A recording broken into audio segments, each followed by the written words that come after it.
Hey folks, we are very honored and privileged today to have Mr. Ricky Marshall Jr., an icon in the trap world. And I'll tell you what, I met Ricky, a couple of years ago? About two and a half years ago, probably, something like that. And you all know we did the video with me going out there and had my goals written down. Yep.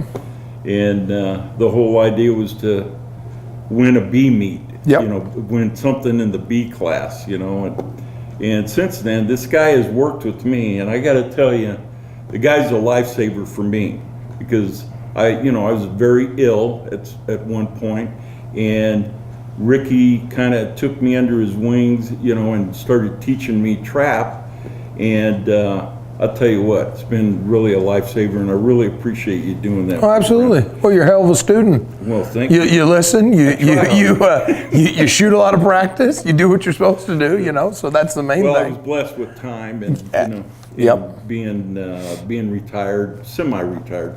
Yeah. Anything I do, we have a lot of fun with. So you've been very instrumental in that. But I'm not here to talk about me today. We're here to talk about you. And you've got a really interesting story, and getting to know Ricky, I've heard the stories about how he got started and, his mentors and who taught him. And it's really a cool story. So I thought what we do today is let's just delve into that and let's jump in and get started. Okay. So tell me, when did you start shooting trap, and how did that evolve? I started actually hunting with my dad when I was probably around 5 or 6 years old, roughly. As age goes on, your memory doesn't do as best, but it was probably 5 or 6, and I used to carry a H&R single shot 410. That was my dad's. No shell in it, but the hammer was cocked, and he would say, okay, I'll let you shoot at something when you can walk the whole length of this field and back without that hammer going off, meaning pulling the trigger, because it was real tough to pull the hammer back as a young kid. Exactly. So it took several times, and I finally did it, and then I actually shot my first rooster with my dad with his 1100 field gun, and I never forget, I got knocked on my butt, and it was interesting. It was a cool deal, and great memory. Right. And then I actually started shooting. He belonged to a hunt club outside Lincoln, and they had an old metal trap house, but the old Hancock trap. Right. So the rod and everything running all the way back, you had to manually cock it. And he said, you can shoot when you can manually cock one and then pull it. So I did that. And actually, is what I was told is the first shot I ever fired was I kind of ricocheted off the top of the trap house, and so on. And then our high school team, at the time, I was in junior high, the high school had a shooting team. And so I was like, hey, that'd be kind of fun, and got involved and started shooting. And I broke my first 25 straight with my dad's field grade 1100. Right. And how old were you? I was probably 12. I think, when that happened. And I played a lot of football. I love sports. I played basketball, and football and soccer, but I really love football, and I loved it so much that I actually love shooting more. So I quit playing all sports and stuck with the shooting sports. And I was fortunate. I took a lesson when I was 13 from a gentleman by the name of Frank Hoppy, who Frank's been passed now for a few years, but Frank was my coach and mentor. My dad taught me some, but he didn't shoot a lot, so he didn't know the correct fundamentals. And so I learned from Frank, and I actually was fortunate to become pretty good friends with Frank. And then when I was 14, 15, I was traveling the country with Frank because my dad couldn't get off work to take me. Right. But Mr. Hoppy was a professional shooter and an instructor, and he had all the time. Yeah. So he was gracious enough to let me come along, and then became great friends with the family. And when I was 17 or 17, that summer of my senior year, I actually lived with Frank and got to, we built his house at about I don't remember, a couple 1,000 square foot log home. So you actually helped him build his house? Frank and I actually built the 30 by 30 log garage ourselves. Is that Just right? him and I. Yep. And these were not a log kit. These were logs that you had to butt them up, chainsaw cut them, butt them up, chainsaw cut them, drill them, and then spike them.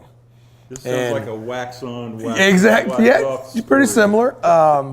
We shot 5 shoots that summer. We traveled around, and that was a lot of fun. But Frank's, best friend, or one of his best friends, was Leo Harrison III. And as a young kid, I was, introduced to Leo through Frank, and he was gracious enough that him and Frank went to shoots together, and they would invite me. So here I was, just a little snot-nosed 14, 15, 16, 17-year-old kid traveling with 2 of the best shooters in the country, and Frank being one of the top shooters, and Leo being one of the greatest all-time shooters.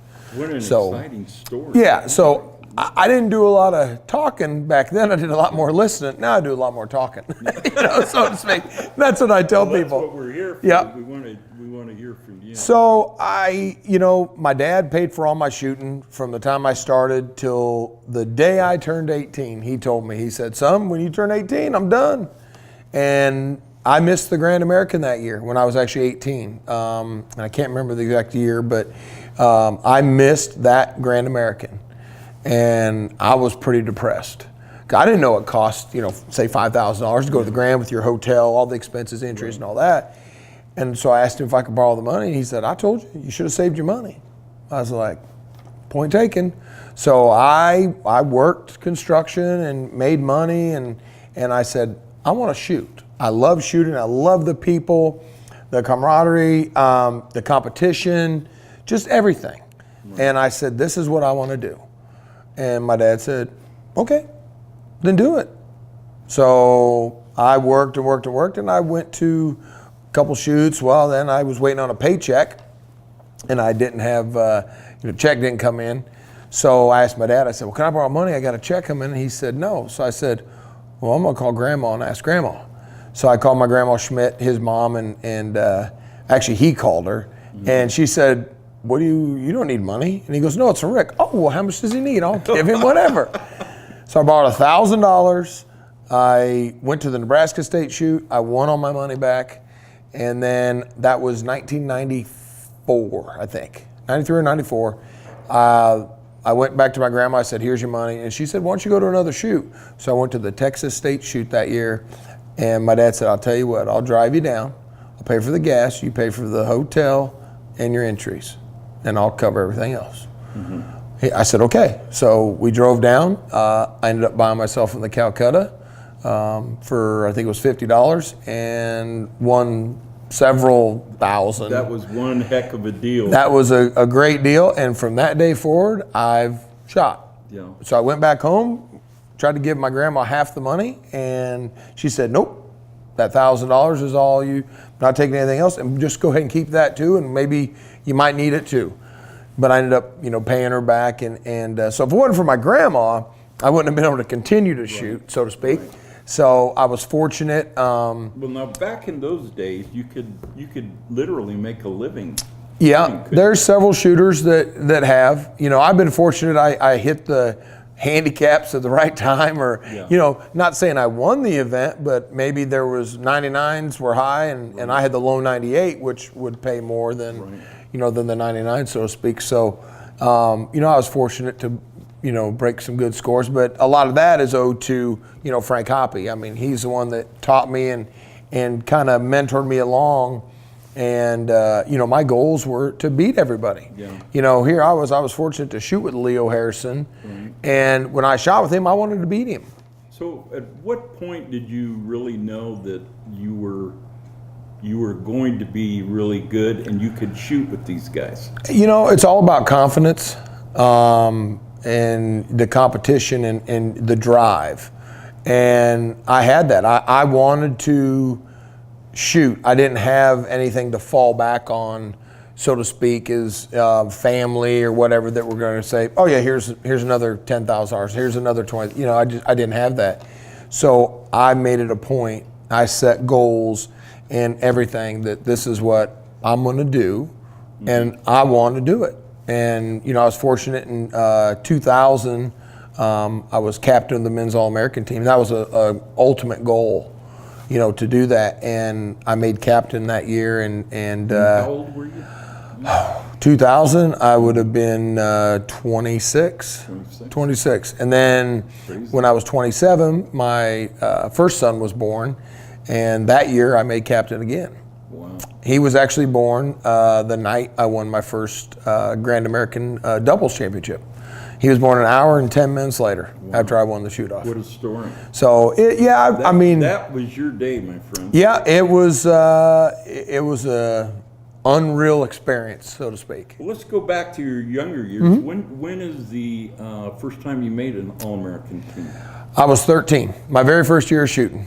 I was fortunate. Wow. I was a sub-junior All-American team member, and I finished second in the sub-junior overall. I lost to a good friend of mine, Jason Booker. Jason was from Ellicott, Colorado. Jason doesn't shoot anymore. He won the all-around and the Grand American Handicap when he was 19 years old. In 1995, he won that. So, I've been shooting this 30th, 31st year, roughly shooting. I was, in 1998, I was inducted to the Nebraska Hall of Fame. You were 20? I was, in 98, I was 20, I was actually 23 when I was inducted.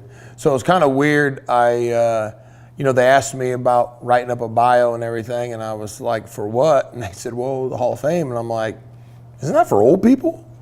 And I wasn't trying to be disrespectful or rude, but it was like, you go in the Hall of Fame. Yeah. This is, later on. And then it was actually a cool deal because my grandmother was able to be there. She's passed now, but she was able to be there. So that meant a lot, even looking back on it now, that all my family was there. And then in 2015, I was inducted to the ATA Hall of Fame, which was a cool deal. Ultimate goals, the bucket list stuff. And, in 2005, I actually inducted Frank Hoppe into the Hall of Fame. He asked me to do his induction speech, and I was like, are you sure you don't, He's like, no. He said, we've traveled a lot together, and I said, okay. Well, so that was a cool deal. And well, let me ask you now, when you were inducted into the Nebraska and the National Hall of Fame, was there any letdown, or in terms of your okay, I'm here? No. What happens to your competition or your competitive edge? It's just it's just one of the bucket list goals checked off. Right. I love to compete. I play competitive pool, darts, basketball. Everything I try to do, I want to be competitive. So it doesn't bother me or go, okay, I'm in the Hall of Fame now. I don't think of it that way at all. And when I went in when I was 23 at Nebraska, I was like, okay, cool. Now I get to be on the wall here of all the legends that come out of Nebraska. Buford Bailey, Jim Beck, Frank Hoppe, Tom Buxman, the list goes on and on and on. Right. B. Morsey. And these guys are all in the ATA Hall of Fame also. So let's go over some of your accomplishments in the sport over the years. You mentioned the 400s. For example, how many hundreds do you have in singles? Have you kept track of that? When I was inducted in 15 into the ATA Hall of Fame, one of my best friends, Tom Strabavi, was the person that introduced me into the Hall of Fame. And so he had to do a little research, and I was like, well, so we called the ATA and got some, and I had a little bit of record of some early stuff, but roughly around 400 straights in singles. 300 some to 400 some, I'd say. Yeah. And then I've got actually 2,500s from the 27-yard line.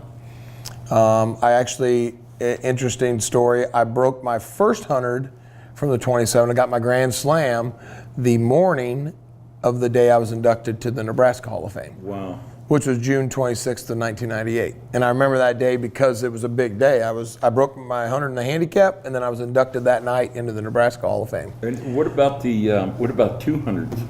200s and singles? 200s and singles, I'm around, I think it's around 80 or so, 200s. Yeah. Hundreds and doubles, close to 200, roughly, or right around that. I've never seen anyone shoot doubles like you do. I mean, You know, that was one of the games that I just loved as a kid was doubles. Yeah. And, you know, I became pretty good at it, and I've won, you know, 2 Grand American World Doubles Championships, and, you know, been runner-up several times. That's your strength, man. That's what brings you home. Yeah, doubles and handicap. You know, singles as a kid, they were singles. I didn't, you know. And then finally I listened to my dad. He said, you can't win a high overall or an all-around, you know, without breaking the singles.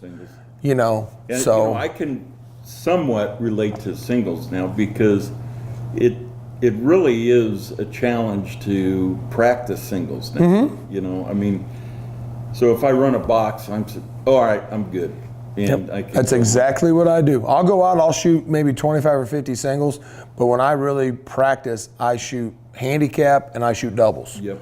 And that, like when I was down here a week and a half ago, I pounded out a couple hundred doubles and run the last 100 by myself, you know, shooting. And there's times I like to train with other people, and then I'll shoot by myself because I want to work on a few things. Right. You know, it's maybe not a certain target, but I just want to work on, you know, and whatever. that's got to be a difficult thing for you because as long as you've been shooting and as good as you are, if you're around, you know, a crowd, you know, obviously it's kind of hard to work on something. You know, I'm kind of one of the guys, I'll shoot with anybody. I have a set squads that we shoot with kind of all over the country, but I got no problem shooting with anybody because I was that D shooter one time. You know, one of my memorable trophies I won, it's called used to be the Dot Green 500 Singles Marathon in Lincoln, Nebraska.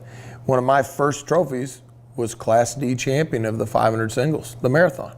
And I actually broke my first 100 straight, the last 100 of that marathon. Wow. You know.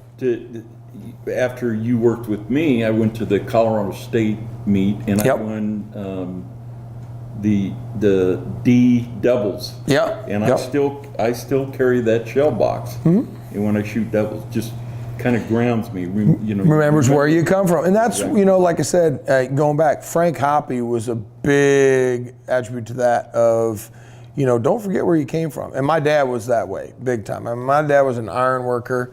You know, he's a veteran of Vietnam, and he was an iron worker, worked for Goodyear Tire and Rubber Factory, worked on the pipeline in Alaska. You know, he was a worker. I mean, my dad was a workaholic.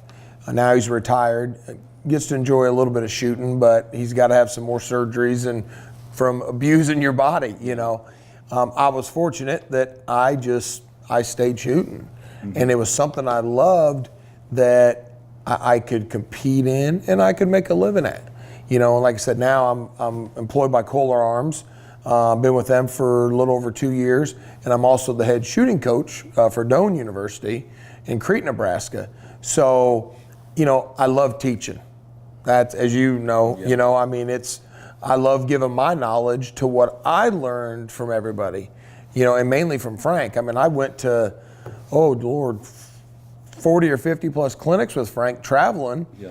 I didn't usually sit in the classroom. I was outside shooting, or guys from the class said, "Oh, hey, here's a pistol. Go over there and shoot some 22s," or, you know. Yeah. And that's how I met Bill Martin, who down here at Tucson has contributed a lot of money to this facility to make it what it is now. Right. You know, it's one of the greatest shooting facilities in the United States. It's amazing. Oh, you know. What is it, 50 traps? 50 traps, I think, or 52 traps. There's 5 bunkers here. They have over, I think there's 13 or 14 skeet fields, international skeet fields, like 7 miles of sporting clays course.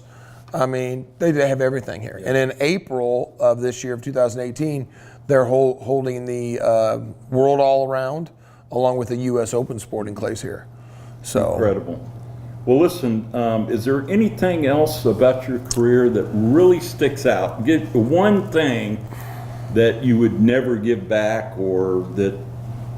There's a lot of things I'd never give back. I mean, I'm fortunate I met my wife. through shooting.